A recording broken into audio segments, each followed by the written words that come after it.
where we discuss topics that truly matter and touch our heart.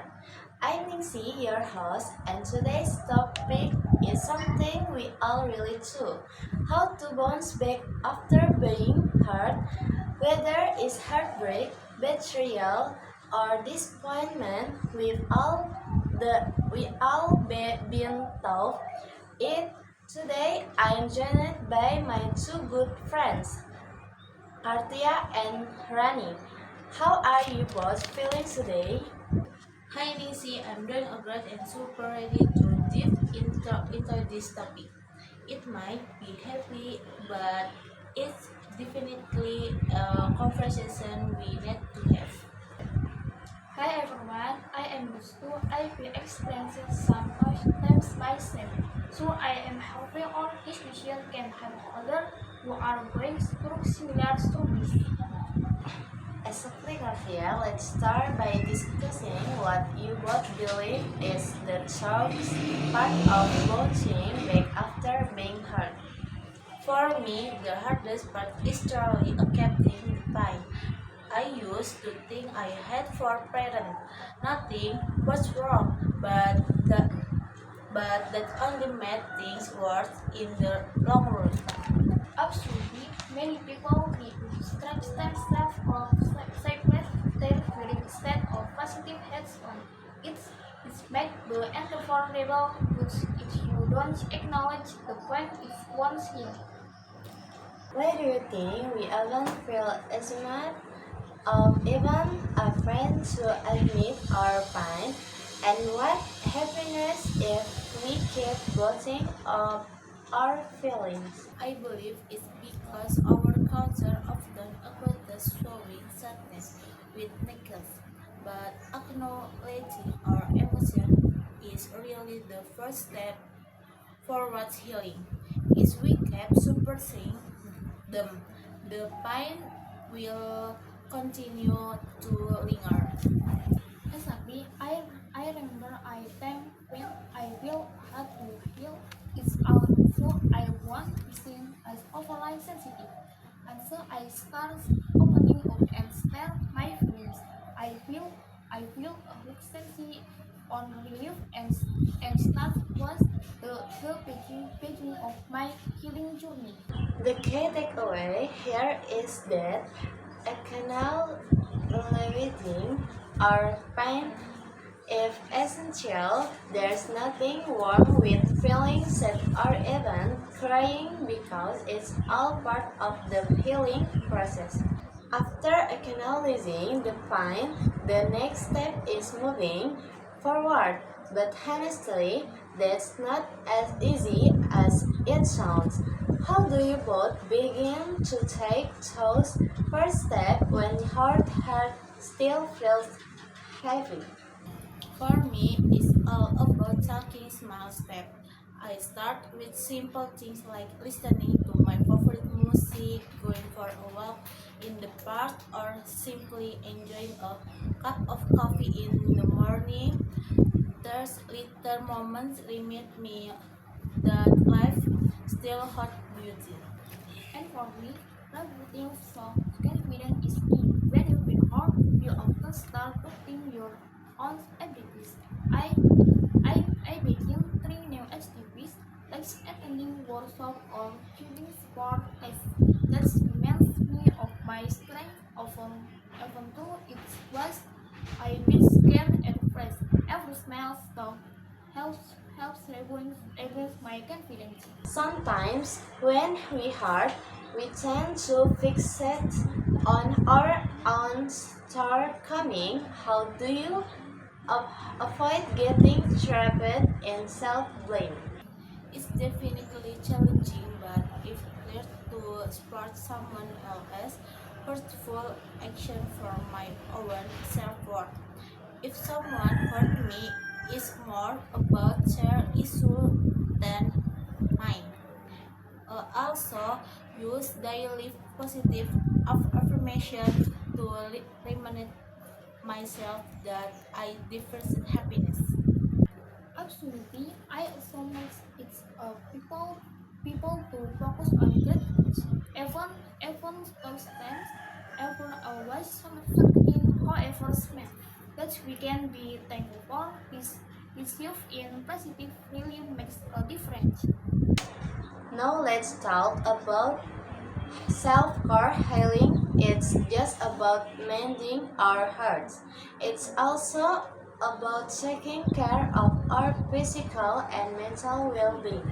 What are your favorite self-care routines after going through this quiet period? For me, skincare and yoga are essential. Taking care of my body greatly impacts my mind. I also love journaling. Writing down my thoughts and feelings helps me process what I'm experiencing and discover patterns in my need to change. I will more when physical activity. I make sure to exercise regularly, but when it's a morning or gym session, exercise not only helps me release stress, but I also boost my mood by releasing endorphins. Sometimes even cooking a healthy meal or watching a favorite movie can be a form of self-care. The point is to always set aside time for yourself and appreciate every small step on your path to healing. And don't forget the act of setting boundaries is also a critical part of self-care. If someone continues to hurt you, it's apparently okay to maintain some distance to protect your energy. Exactly, sometimes distance yourself from negative influence is just as important as any other self-care practice. Besides self-care, the support of community and relationship plays a vital role in healing. After all, we're social beings. What are your thoughts on the role that family, friends, or even online communities play in our recovery process? I truly believe that the support of those around us is crucial. I remember feeling incredibly insulated during my lost moments and everything someone so heavy. But Anche enjoyed a group of friends who had been through similar experience. I felt understood and less alone. Their support, whether listening, sharing experience, or just being present makes a huge difference. I can definition relate. There were times when we support. If a close friend gets exactly what you need, sometimes just sharing a coffee or taking a book to digital distance. The emotional watch. Positive community can give you fresh energy and new perspectives. It's clear that social support, whether from family, friends, or community group, is one of the pillars of healing. We don't have to shoulder everything alone. Exactly, sometimes just one person who truly listen can be the best mechanism. After discussing external support, let's focus on the inner battle. Even after being hurt, first and double about the future scraping, what strategies do you use to overcome these feelings? For me, the for me, the first step is to accept that fear is a normal reaction. However, it's important to let you control your life. I should smell realistic goals that allow me to experience ever mirror achievements. Effortless victory helps to chip away to my self-doubt. I agree with Kartia. Also rely on breath exercise and medication to keep anxiety by With negative thoughts aside, approaching mindfulness helps me focus on the present rather than worrying about an unitary future. Have either of your learner any specific techniques like cognitive restructuring to replace negative thought with positive honest? Yes, I yes, let's what's a technicality. Reframing as for thought instead of thinking. I'm not capable. I receive my message. Who I am talking and helping everyone. Effort, smell, check and touch piece and have a hook touch over time. I also find it helpful to keep a list of my strengths and past achievements. When negative thoughts begin to efforts help me remind myself of all companies. I really helps to rebuild self-confidence. So the key is to acknowledge the fear and doubt. They actively work on transforming those thoughts into a positive and supportive mindset. It may not be easy, but with confidence, effort, chaos is possible. And remember, it takes time. Don't be hard on yourself if exam feels exploding.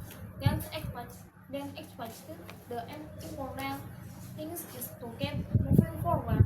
Every small step counts. The journaling might be slow, but each bit of progress is a vertical is itself.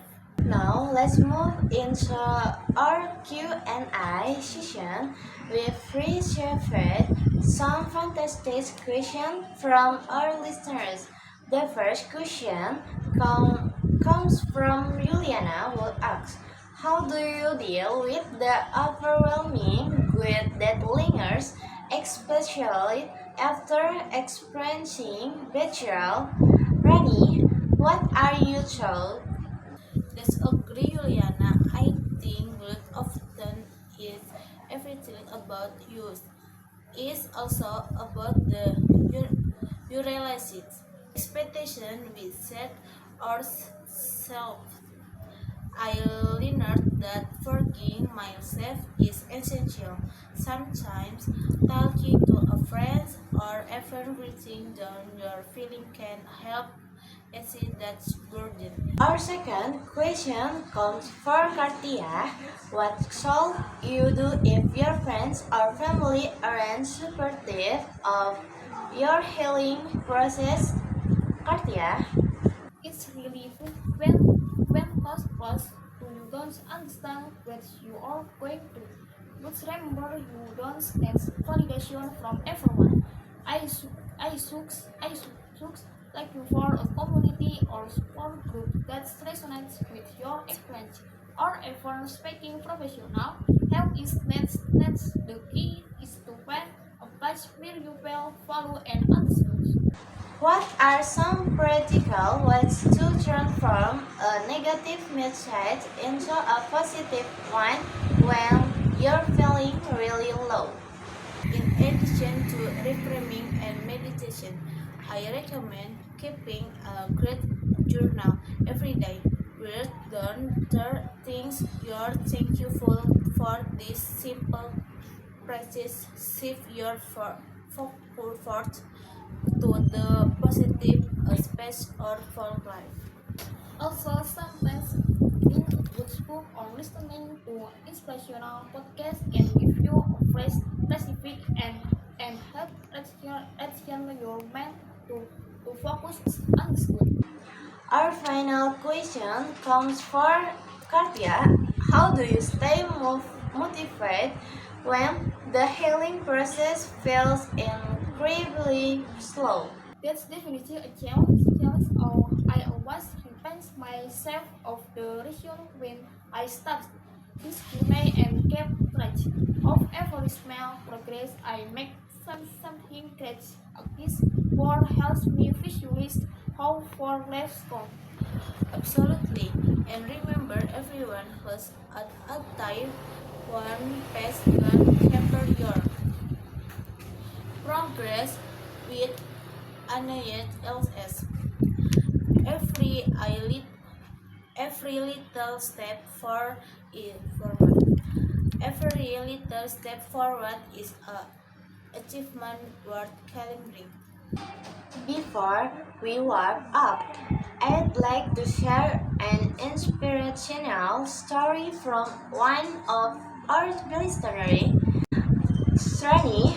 Rani emulated us with her story about going through a painful betrayal by someone she once considered family. At first, she felt completely shattered and loved her is everyone, but over time, Rani saw therapy join a supportive community and began reading about her experience today.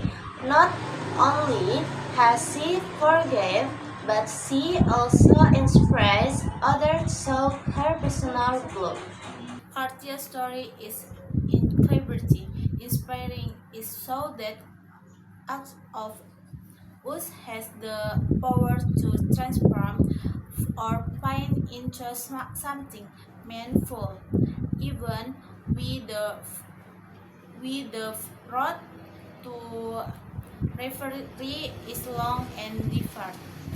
Absolutely, there is a main quote that everyone can touch isolation, and even the darkest moments can lead to personal growth and strength.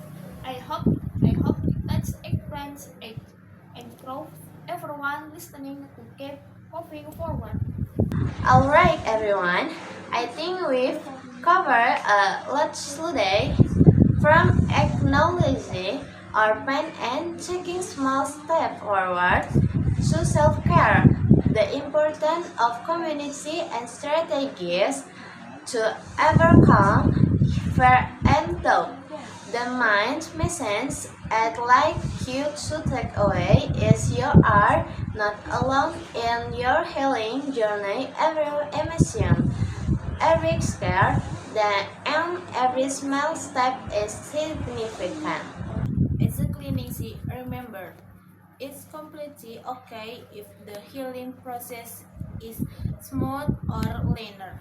The important thing is that you keep moving forward no matter for slowly. And of course, camels that you deserve support. Whether it come from friends, family, or professional, helping is a personal journey.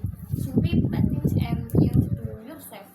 Thank you so much to Rani and Kartia for sharing your experience and valuable insight today. And thank you all our listeners for tuning in. I hope our discussion has provided some comfort and guidance for any student to bounce back after being hurt. Stay strong, everyone. You are from stronger than you realize. Hi everybody, it's now opportunity to stay fresh. Don't hesitate to speak ahead and never give up. That's it for today's episode. Thank you for listening, and we'll see you in the next episode of Podcasting Juliana. Don't forget to follow and share. If you found this helpful, keep your spirit high and take care. Bye everyone. Bye. Bye.